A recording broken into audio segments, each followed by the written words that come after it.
كفكر صدح أرن أو سجارنا أو كفكر تدا أن ربايا جرا أرنت كوب هذا مهم كأوحوية حلقة أتشقة آذيست أما آذ إيماني سدبرو فيرسو هدي أتشقة هيستي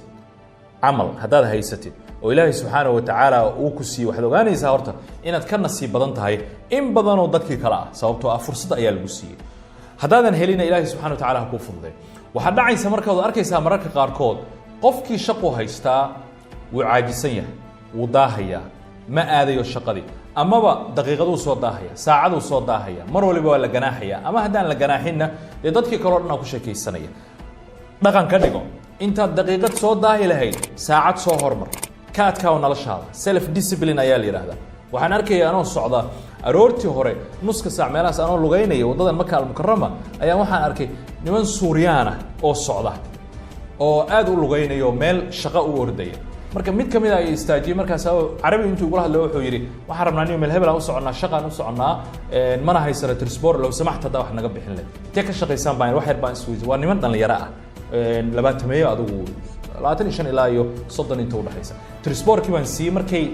راعين بنجدال وسيفيري وحاني سري سوريان أو هالك كي مدو قحوتية أي وطن كي نص ساعة أرض أي وطن مكان المكرمة والشقاء والصعد مقالة جيس كده بدنا كوجي في مقالة مقدشو أما ماشى أجوكتد قبل كاغ أما محوها هدي بدي يدلك أجوكتد بقى أو الشقاء دي كعاجسا أما آدلة ككع مركب فردقة فضلا أنت دقيقة صوت ضاهي لهي ساعة صهر qodobka labaad ee muhiimka waxa weeye ficiladaada maalin walba aad sameynaysid waa waxa ku sameyn doona ogow ficiladaada maalin walba aad sameynaysid si gaar ah u fiiri ogow waxa aad sameysid baa tahay marka lagu leeyahay wanaaga iyo horumarku arin hal mar iska dhacda ma aha act ma aha waa habit iyo caado ku sameysanta maalin walba waxaad maalin walba ku celcelisid baad ahaan doontaa la soco qofka masalan banooniga mar walba dheela waa kan murqaha u waaweyn hoose midka boxing ka dheelay iyo meelahaasi waa kan meelaha u waaweyn midka aqoon-yahanka ay ku dadaala waa kan maskaxdiisa murqaha adag ay leedahay marka mar waliba ku dadaal oo ka fikir ficilada maalin walba aad sameynaysid haddii ficilo xunxun ay yihiin waxay u badan tahay inaadan wanaagsanaanin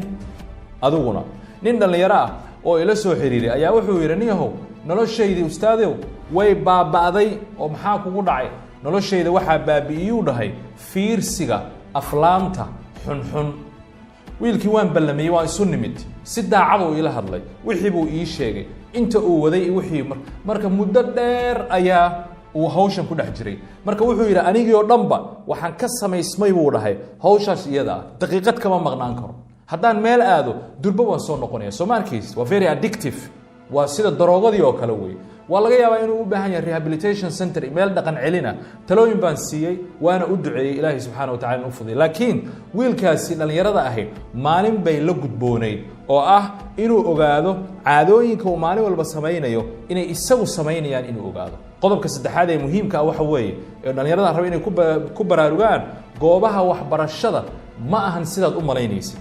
haddaad iskuul aadid iyo haddaad jaamacad aadid ha u qaadanin bahasho inay halkaa ku dhammaatay ha u qaadanin in dhaqankii wanaagsanaa waxbarashadii wanaagsanayd horumarkii xirfadihii jaamacadaas aad shilimaad ku bixisid ama iskuulka aad shilimaad ku bixisid inaad ka heli doontid waxbarashadu adiga weeye waxbarashadu waa inta aad banaanka isku bartid waxbarashadu waa intaad ku dadaashid adigu maqaal Harvard Business Review HBR oo soo qoray 2004 oo ciwaankiisu ahaa Deep Smarts ayaa waxaa lagu sheegay in khudbadaha jaamacadaha iyo iskoolaadka qaabka loo khudbadeeyo ee fasal in arday la geliyo wax loo sheego inay tahay qaabka ugu liita ee wax lagu gudbin karo qofka hadduu rabo wax inuu gudbiyo waxa ugu fiican baa inuu sameeyo modeling oo ah wixii uu rabay inuu gudbiyo ee dadku uu rabay inuu u sheego in isaga laga arko adiga marka waxaad u baahan tahay qofka dhalinyarada ah macallinkaaga sida uu yahay iska fiiri hadduu macallin xun yahay ama macallin ku dayasho mudnayn uu yahay waxay u badan tahay inaad sidiisii qaadatid marka hubi qofka aad wax ka qaadanaysid ogow waxbarashada jaamacadda kaliya ma banaanka 24 saac internet baad ku jirtaa qalabka ugu xoog badnaa ee nolosha bini'aadamka soo mara oo mobile ayaa gacantaada ku jira oo intaas oo GB ah oo intaas oo muxuu ahaa ishak RAM ay ku jirto uga faa'iideysan noloshaada saddexdan arrin ka fikir mar waliba ka fikir kuna dadaal sidii aad noloshaada u horumarin lahayd goor waliba behavior model waxa la dhahaa jira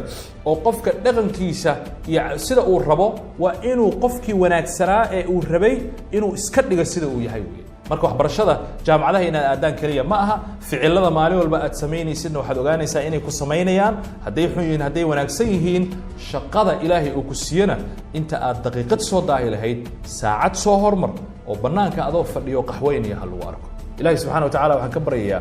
inuu noo fududeeyo noloshan innaguna aan ku dadaalno arrintaa iyada ah sare ayaa inoo ballanaya insha allah